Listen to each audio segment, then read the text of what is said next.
This was way back on Friday, but Bayer Leverkusen won away to a much weakened Borussia Dortmund 3-2 as Patrick Schick scores another two. Jules, how did he look? They looked really good at times, Gabby, and they scored 2 early goals to take the lead. And then at times it was a little bit shaky, although I thought the second half was pretty much under control still. This Dortmund side had 12 players missing through the flu.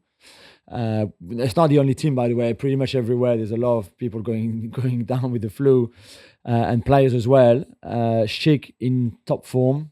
And it's like, take your time, Victor. Take your time. Yeah, I mean, and even when he comes back, I'm not sure right now who you'd start, but I know I would start Schick 100% in that kind of form. So really good win for them, obviously, to put pressure on Bayern, who played on Saturday, coming back just a point behind. Now they're back to 4.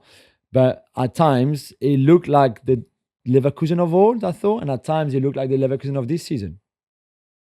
Omar Marmoush does it again as he scored the only goal in Eintracht Frankfurt 1-0 win over St. Pauli away as well. Gab, our friend Jana Gefjortov, insists that they, as in Frankfurt, won't accept less than 80 million euros for Marmoush. Does this mean that it's too expensive for Pep Guardiola and Manchester City? So obviously, Eintracht, Jan's old club, he's very close to them. Yeah, he knows a lot of people. He's an Eintracht fan as well. And he makes a point, and it's a valid point, that we need a big number on him because we're competing to be in the Champions League. So if we lose Marmoush, we need to spend money on a replacement. If it affects our Champions League chances, we have to think about the revenue we're going to lose next season. I can tell you this. I wouldn't spend 80 million euros on him. No. Because, but nobody will, though. So if you're Frankfurt, you know that, surely. Well, then someone needs to tell his agent that because they keep pushing it and pushing it. I mean, they've been going around all the English clubs. Yeah. The reality is, this is a guy, I think he's 25 years old. Yeah. It's his first really big breakout season.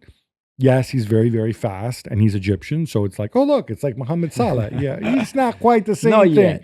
I'm not sure, even from short, can he play on the wing for City? Of course he can. But they've got other guys who can play on the wing too, right? Yeah. So is this really what City need? Would you really push the boat out that much? Would you sign him to try to maybe go 4-4-2 and play like him and Holland together? Or are you signing him for the bench? In the current climate, I don't think anybody's going to give you 80 million. Definitely not. It would need to be something like, I don't know, 40 plus a whole bunch 50. of bonuses. And Eintracht may figure, yeah, that's not enough for us. But equally, they may also look at this and say, all right, if we don't sell him now, he's never going to be this good again. I agree. Sticking with City, I was excited to watch the Havre game against You were Lens. the only one. Well, no, you'll find our friend Joseph Julien also was presumably watching the game as well. Yeah, but I'm not sure if he was excited like as you were. But I wanted to watch Abdukodir Khusanov. Yes. But sadly, he wasn't there, presumably because he's on the verge of moving to join Pep Guardiola. I asked Rob Palmer about him on the last show, but I suspect you're more of an expert on Uzbek footballers playing in France. Yeah, I think it's an amazing potential. We broke the story on Friday night that there was a full agreement between the two clubs for 38 million euros plus 10 in bonuses that are easily reachable. So let's call it 48. 48 million euros for a guy who's 20 years old, who's had one season in Europe. 18 months, 1 season and a half. This is mad. That Lens bought for 100K. So the profit over this transfer, if all the bonuses are triggered, from a Lens point of view, would be 47.9 million euros. And in terms of profitable transfers, and I know there are other transfers, let's say like a Coutinho, for example, or like a Dembele at the time, that had a bigger profit, but nobody who was bought for less than €1 million brought his club more money than that. There was Figo when Barca paid really low amount to Sporting. Because I checked, I just wanted to see. Yeah. I know like a Dembele, when you spend 30 million on and sell for 130 or whatever, you make 100 million. Coutinho was 13 or 14 from Inter to Liverpool and then the Liverpool to Barca. But for somebody who didn't cost you more than €1 million to then sell him for almost 50 is just ridiculous. And well done to the scout who found him, who now, by the way, is in MLS at Columbus Crew, who used to work for Lens at the time, who went to Minsk and found him in the Belarus top flight. As you do. 18 months ago, as you do. Then watched him in the Asian Under-20 Cup and then the Under-20 World Cup back in 2023. And it was just one of those findings. Is it worth that money? I don't think so right now, but you bought the potential because he's really that good. I think he's the only players in the Big Five leagues this season to have won 80% of his ground duels and aerial duels, and the Ligue 1 league is a physical league. So there's definitely something in there, but I understand that it's a lot of money for him. He's also extremely quick too. He's super quick. I think he was checked, or I don't know, he was measured as the quickest player in Ligue 1 this season. He had the sprint at like 36 km an hour or something crazy. Faster than Speedy Barcola? Yeah, I think so. Is he a kind of a piece of clay where Pep's going to figure out, he's going to play center back, right back, blah, blah, blah. Let me figure this out. Yeah, I would think so. And he's designed to have an immediate impact if he comes this season. Well, I just don't know if you... Especially with Walker gone, right? Because... Yeah. So I think this is very much the idea. Lance played with the back three last season especially. He played in all the back three, so he could even play left side of centre back in a midfield three if you want, as a bit of a sweeper, playmaker, whatever.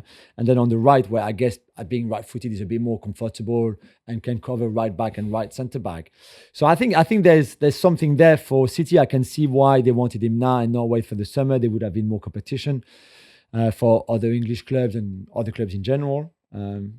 It's just what they were ready to pay for him. But Lens were never going to sell for less than 40. So Xavi Simons is back with a bang as Leipzig beat Werder Bremen 4-2. Gab, now that the SOS has been reassembled, can they make a push for the title? Well, they're 9 points back, but... It's a lot. The reason you say no is because of the guy on the bench. At the back as well. And the people at the back, yeah. I will say this. He is so exciting. And you think about him, and there's moments of skill in that game, which I know Werder Bremen aren't very good, but Simons... very open, yeah. Yeah, you had that Sesko shot. Amazing. Where he hits the ball so hard. Banger. You've got the Nusa run. Yeah. I mean, it's like PlayStation. The second goal for Xavi Simons is amazing. I love the second goal. Hey, boy, could he go back to Paris Saint-Germain and... No? Another winger. Another winger, yeah, why not? On the left. We can play with 3 left wingers. Mason Greenwood, speaking of wingers, on the score sheet again. As Marseille win it, Rennes 2-1. Jules, they're still 7 points back, but the ZB chugging along a little bit. Yeah, really well. They're the second best team in France right now, there's no doubt. They getting better and better. Greenwood, top goal scorer now with 11 goals. Rabiot scored again and was very good. It was the Sampaoli reunion, obviously, with Marseille and his former team, former players. There was a lot of hugs and a lot of kisses and a lot of love and everything. And I thought Rennes competed well, and Kalimundo missed a penalty before scoring. Marseille came back, won it. There was not much in between the two, but I'm still really impressed about what De Zerbi has done and how he turned things around, and this new system worked great for them. So it's good. It's good for the league. 7 points seems a lot, but there will be another classic some points in Paris. And you never know that PSG at some point might drop points, and Marseille will have to be near perfect if they want to compete and push them. The Times report that the PFA, Manchester City and Manchester United are all teaming up together to block the Premier League's new anchoring rules. Gab, what is this all about? So we touched upon this before, is basically in the ever-evolving profit and sustainability rules, which, again, I don't want to bore people with this, but you need to remind yourself. People say, oh, football's big business. Yes, but right now, in its current incarnation, it's a crappy business because everybody loses money, and that's why everybody's cutting back, and that's why transfer activity's down, and that's why all these players are out of contract at big clubs. I've got a column coming up on this. You just need to kind of realize this. So as part of it, they're saying, in addition to the current profit and sustainability rules, where obviously you can only make losses up to a certain amount, they want to have something so that clubs, whoever's at the top, can't spend, the formula is 5 times as much in wages and transfers and amortization, more than 5 times as much as the team that's bottom, that receives the lowest amount from TV money. Obviously, everybody's in favor of this because everybody wants to cut costs. There's less money to spend. There's less money to spend in wages. It's easier to meet the profit and sustainability rules. And equally, obviously, Manchester United saying, well, wait a minute, we hope to be immensely profitable one day. Manchester City saying, well, we're already immensely profitable. Look at our enormous sponsorship deals. And also the PFA are against it because ultimately, like PFA, I disagree with him on this one. Yeah. I think costs need to come down to make the system more sustainable. But equally, they're a players' union. And Yeah, they're doing their job. yeah. There's no union that's going to say, oh, yes, please go and limit our wages. No, they want the opposite. Yeah. So I don't think they're going to succeed in this. But hey, if there's find a legal challenge, a legal angle, lawyers, anything can happen. It's time. It's texter time. Not a great weekend for our hero, Jules, but Lyon lose to Brest, and the DNCG, the France's financial regulatory body, reject his appeal. What does this mean? And what it means that they're still right now relegated at the end of the season unless they found the money. They still can't recruit either, which is a bit of a blow. I mean, Thiago Almada is going to come over as on loan, so that's fine. Could he sell Lacazette to Botafogo for $1 billion? I don't know if he can do that, but clearly all the explanations and all the arguments they gave to the appeal committee to turn around the DNCG decision with all the sanctions was not good enough. They didn't believe them. They said, we want to see proof, not just what you mentioning. Like he said, he would sell Crystal Palace very, very soon. His shares in Crystal Palace, so that would be some money. There'd be some investment in the Eagle Football Company. Again, that they didn't really buy that and said until we see it, then what we can all come up with stuff like that, and if none of it is true, then so they were again. He was very disappointed, probably as disappointed as he was on Saturday because his team didn't play well at all at Brest. Some positive news on this. It's been reported that it's weird. Originally, there were two buyers for his 45% stake in Crystal Palace, which of course, in terms of deciding things, is only worth 25%, which is why it gets outvoted all the time. One of them is it's a group with some former Rock Nation executive, some guy like that. And then the other group, which suspiciously I think is called Sport Bank, which sounds a lot like Face Bank, which was the one of Texter's company. But hey, who knows? I'm sure it's entirely independent.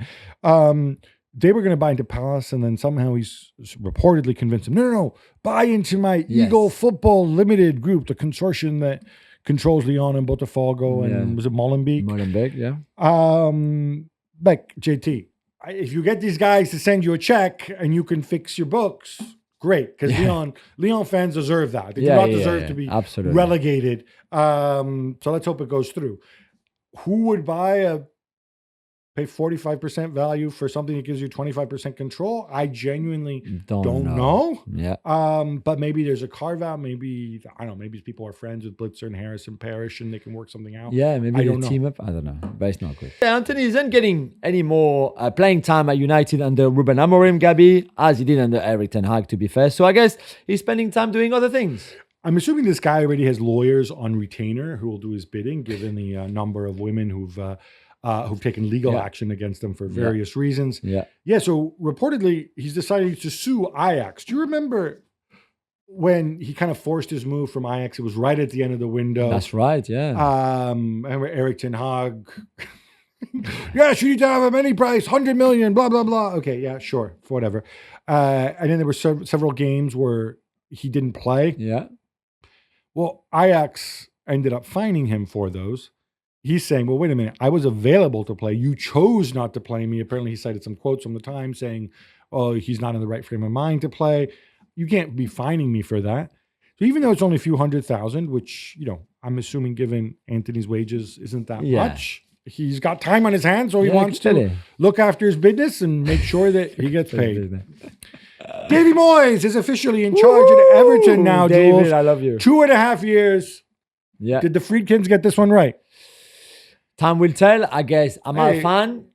Not really, as you know. Okay, if the Friedkins had gotten on the phone to you, right? Yeah.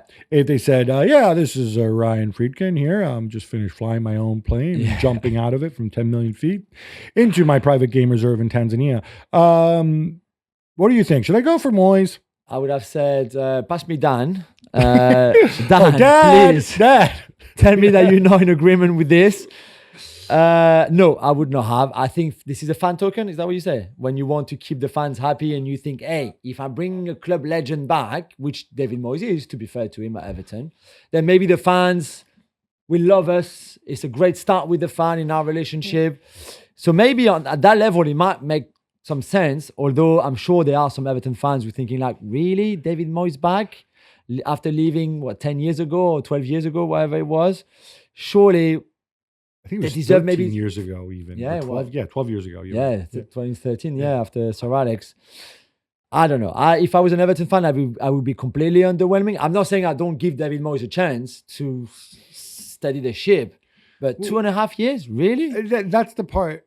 I think they're 1 point above the relegation zone. Yeah, that's So right. Yeah. This I get the sense. 3 wins this season. We talked about the sacking of Sean Dyche, and again, the way it was presented, it was really funny because all these things. I'm going to lift the lid a little bit. They're negotiated, right? That's sort of the. When somebody leaves a club, you negotiate. Well, how are we going to describe your exit? Is it mutual, termination by mutual consent or whatever else? And then, of course, there's the briefing where somebody at the club who wants to remain nameless goes and whispers to the papers, but that it comes from the club because every paper's got the same one. So what I read, and it was the same thing in every paper, was Sean Dyche was sacked after he told the club he couldn't take Everton any further. And I'm like, well, wait a minute. So if you didn't like the fact that he said that, so you sacked him? Is this the thinking? I mean, when I talk about lack of ambition, maybe they're saying like, hang on, if you're not ambitious, then I don't know, but I would have thought normally that's what you hear when people resign. Oh, I can't do any more with this, or in this case, but given it's Sean Dyche. So this thing is weird. I hope it doesn't get litigious and nasty because that's not what they need. No, definitely not. It speaks to the Freakins' PR issues again, that nobody really understands this. Why did Dyche leave? I presume there's a gag order, and he can't speak about it. Maybe he will one day. Yeah. Again, I understand why he moved on, but 2.5 years for Moyes. Again, that seems, why don't we say, keep us up, and then an option and big bonus if you keep up, and then we'll talk in the summer. Wouldn't that make more sense? I think so.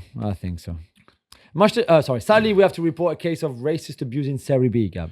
2 of them, actually. There was one in a game involving, I'm blanking on in the Reggiana game involving Paris born and bred Mehdi Dorval. Oh, yeah? Who's, I think he's half Algerian, if I'm not mistaken. Right, yeah. And in that case, they did the protocol. They stopped the game for 7 minutes, and it stopped. So, but obviously nobody should deal with that, and you hope that there is follow-on. Yeah. The other one, I think this is really bad, and it's really bad again from the club, from Brescia, and the way they handle this. It was Brescia against Sampdoria. The player is Ebenezer Akisamiro, who is Nigerian. He felt he was getting racially abused. He reported it to the referee. The referee says, okay, I'll look out for it. And he alerted, the pitch side observers. So far, so good. Then Sampdoria score. Akisamiro goes to recover the ball. He gets racially abused again when he goes to recover the ball. And then he kind of does this weird dance, kind of like mocking the fans. And then the referee goes and books him for provoking the fans at that stage. Now, it's easy for us to say, all right, don't react, just report the referee, let them handle it. Equally, I don't see why you need to book the player in that situation. And then even worse, his coach, SaintEtienne, comes out and says, oh yeah, at that point I feel terrible for Aki Samiro. I had to go and substitute him because I was worried he might get sent off. And I'm thinking to myself, way to support the guy in that situation, message, right? Definitely. That is completely the wrong message. Yeah. And also from Brescia, I don't know if they issued a statement. It's certainly not on their social media feed. Guys, come out and say something, please. I hope, again, there's a proper investigation here. Manchester United have extended Amad Diallo's contract through 2030, Jules. This was a no-brainer. Yeah, can we praise Jim? Yeah. Well done, Jim, Wilcox, Berada, whoever. Amorim took the decision. Amorim's mum. It was a no-brainer. He's earned it. He's deserved it. He got it. Well done to him. He's really done well since Amorim arrived, especially even slightly before that. He's part of the future of that football club, whether he's in the inside 10 position, wider, wherever you want to play him. There's clearly something special there. It took him a long time, I think, to get to this level of maturity, consistency, etc. But it's good to see that young players can get there. So well done, Ahmad, and well done, United, for recognizing all of that. Fabrizio Romano, our friend, reports that Renato Vega is expected to leave Chelsea in January, Gabi, and the club value him at 30 million euros. Gab, is that a bit odd to you? It's very odd to What's me. odd? The fact that he wants to go, that they let him go, or the value? There's so Or all many, three? There's so many levels of odd in this one. Odd number one is that they only paid 14 million for him in the summer. Yeah. Sorry, from odd Basel. number one is a 30 million euro valuation. That is for me odd number one. Odd number two is that they've been linked to Borussia Dortmund. I know you've got defenders out, but equally presumably they'll come back at some way. You've got a lot of defenders. And why would you pay 30 million for Renato Vega? Seems odd to me when there's only 14 million in the summer. Odd from Chelsea's perspective too, because he signed a 7-year deal. Again, doing some basic back of the envelope math here. You can say, oh, look, we're making a big profit on him. Yeah, but you signed such a long contract. And if he leaves after 6 months, in terms of amortization, and book value, you're going to make like 18 million when you could make a lot more if you simply hang on to him a little bit longer. Odd to me as well, because a lot of Chelsea fans seem to think that Renato Vega has been really good. You don't agree? Sorry? You don't agree? I'm not. I don't think he's a particularly good player. But the versatility is interesting, no? Because he can play in different positions. That's odd number 5 or 6. Oh, yeah, of course. But apparently he's leaving because he wants to play center back.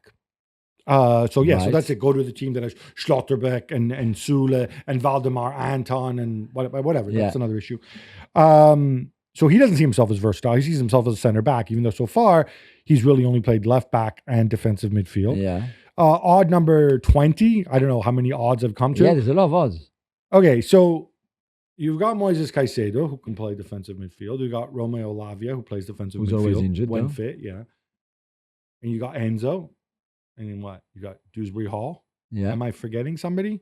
Carney and Casadei are attacking midfielders, and you're supposedly trying to move them out anyway.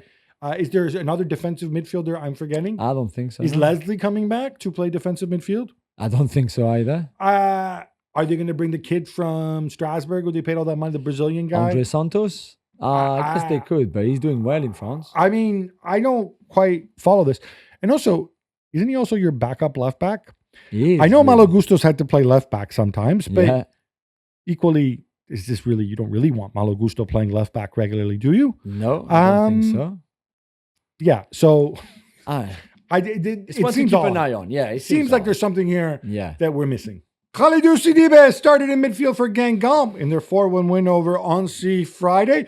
But Jules, that's not why we're talking the French second division, is it? No, that's not Gab. Although I love Ligue 2 to be in the quick hits. Yes, Ligue des But Champions. Khalidou Sidibe, Thursday night, the Guingamp. So Guingamp had to go from west of France all the way to east, obviously, to go from Guingamp to Annecy. And then they arrive in Annecy. They got off the bus in front of their hotel.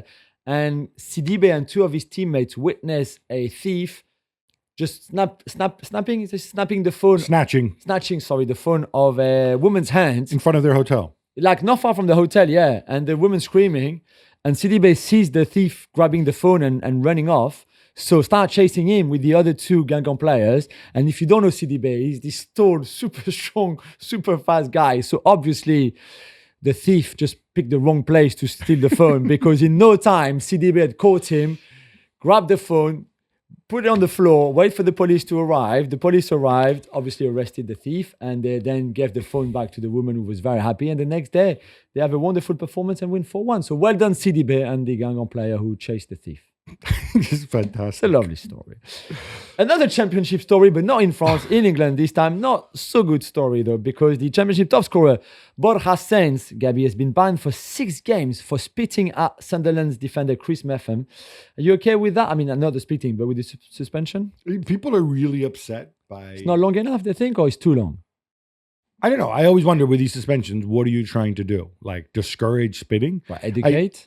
Educate? Yeah. This isn't like racism where say, oh, well, where you want to send a message, set an example and educate, right? Borja Sainz presumably knows that spitting at somebody is not acceptable unless you're Evangelos Marinakis and you need to expectorate. And then in which case you're free to go and spit in the floor indoors in your own house because that's normal for you, as your lawyer said in his defense. So yeah, I don't know, 6 games, 3 games, 4 games. Like he got the message. It's not like you're going to do it again, right? No, it's similar to the Bentancur. This is, the I suspension. thought the Bentancur was excessive, and in this one, if he's apologized, and I think he said like, I don't know what came over me. Okay, fine, move on. I'm assuming it's going to affect Norwich's promotion hopes. They're not in the playoffs. Yeah, so there. Yeah.